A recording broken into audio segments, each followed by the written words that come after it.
right බලන්න තුන්වෙනි ගාන ගානේ දීලා තියෙනවා රූපයේ දැක්වෙන පරිදි ස්කන්ධයේ පිළිවෙලින් m දෙකක් m හා හතරක් m වූ p q හා r අංශ තුනක් සුමට තිරස් මේසයක දාර දෙකක සවිකර ඇති කුඩා සුමට කප්පි දෙකක් මගින් එන සැහැල්ලු අවිතන්නේ තන්තු දෙකක් මගින් යා කර ඇත.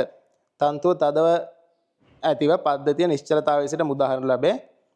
r හි ත්වරණය නිර්ණය කිරීමට ප්‍රමාණවත් සමීකරණ ලබා ගන්න. right p q r තියෙනවා. r කියන්නේ මෙයාගේ ත්වරණයනේ. නිර්ණය කිරීමට ප්‍රමාණවත් සමීකරණ ලබා ගන්න කියලා කියනවා. තලයේ සුමටයි. නේ? තලයේ සුමටයි කියලා දෙල් තියෙනවා. right එතකොට මොකද කරන්න තියෙන්නේ? මෙයාගේ ත්වරණය නිර්ණය කරන්න ප්‍රමාණවත් සමීකරණ අරන් පෙන්නන්න කියලා තියෙන්නේ. හරි. මොකද කරන්නත් ඉස්සලා මොකද කරන්න ඕනේ මේ වගේ ගානකදී බල රූප සටහන් ලකුණු කර ගන්න ඕනේ. හරි. මෙයා m ලු, මෙයා දෙකක් m ලු, මෙයා හතරක් m ලු. එහෙම නේද කියන්නේ? ඔව්. m දෙකක් m හතරක් m. right. එහෙනම් මෙයාගේ ස්කන්ධය m නම් මෙයාගේ බර mg. මෙයාගේ ස්කන්ධය දෙකක් m නම් මෙයාගේ බර දෙකක් mg. මෙයාගේ ස්කන්ධය හතරක් m නම් මෙයාගේ බර හතරක් mg. ඔන්න බරවල් තුන ලකුණු කරගත්තා.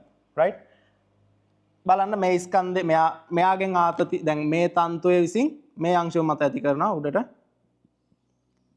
T1 ආතතිය. හරි. ඔය ආතතියෙම කප්පිය මතය දෙනවා T1 සමාන ආතතිය. හරි. එකම තන්තුව එහෙනම් මේ T1 ආතතියම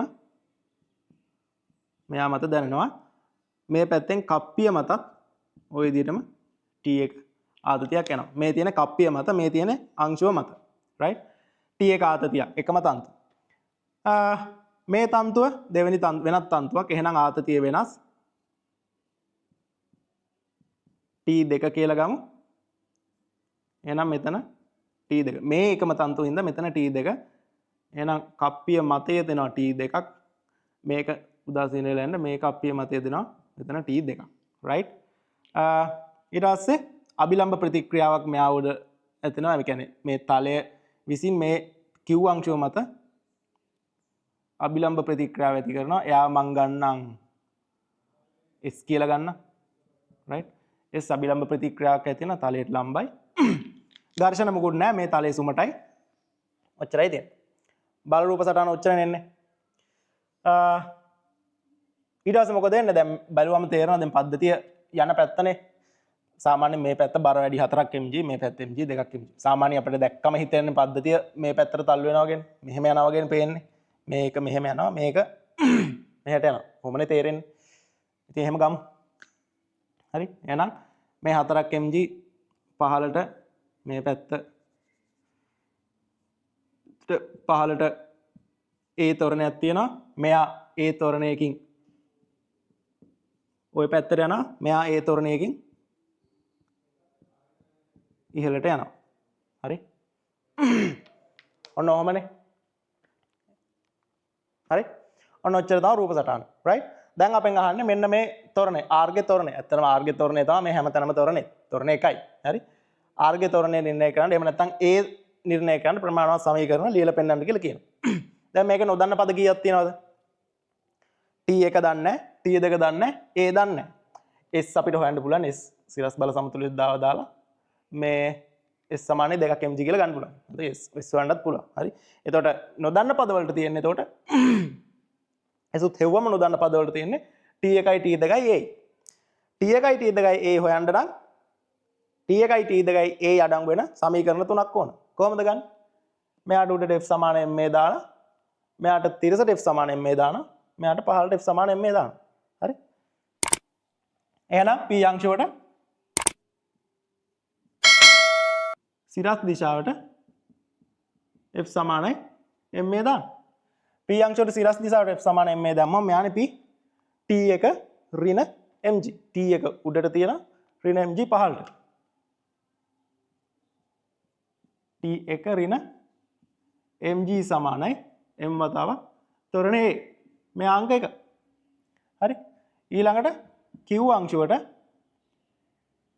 තිරස් දිශාවට F සමානයි ma දාන්න. q අංශයට තිරස් දිශාවට f සමාන ma දැම්මම t2 අපි සලකන පැත්තට ඊට ප්‍රතිවිරුද්ධ අතර t1 එහෙනම් t2 ඍණ t1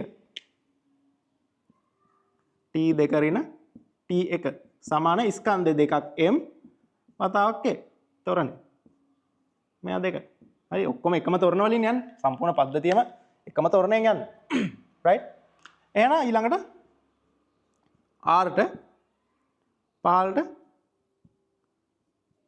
f සමානයි ma හරි දැන් මම මොකද වෙන්නේ 4ක් mg පහළට තියෙනවා ඍණ t2 උඩ sorry t2 උඩට තියෙනවා එහෙනම් ඍණ සමානයි 4ක් a මෙයා ගන්න අංක 3 කියන right ඔන්න t1 t2 a අඩංගු සමීකරණ තුනක් තියෙනවා ওই සමීකරණ තුන විසඳලා a ගන්න පුළුවන් අපෙන් විසඳන්න අහන්නේ අපෙන් අහන්නේ සමීකරණ තුන අරන් පෙන්නන්න කියලා ඔන්න සමීකරණ තුන ඔච්චරයි ගන්න ඔය ටික ඔන්න ඔය ටික හරියට පෙන්නුවා නම් ලකුණු 25ක් ඇවිල්ලා තියෙන්නේ මුකුත් නැහැ නේ මේ ගානේ බල ටික ලකුණු කරගත්තා f සමාන m දැන් බොහොම ලේසි ගන්න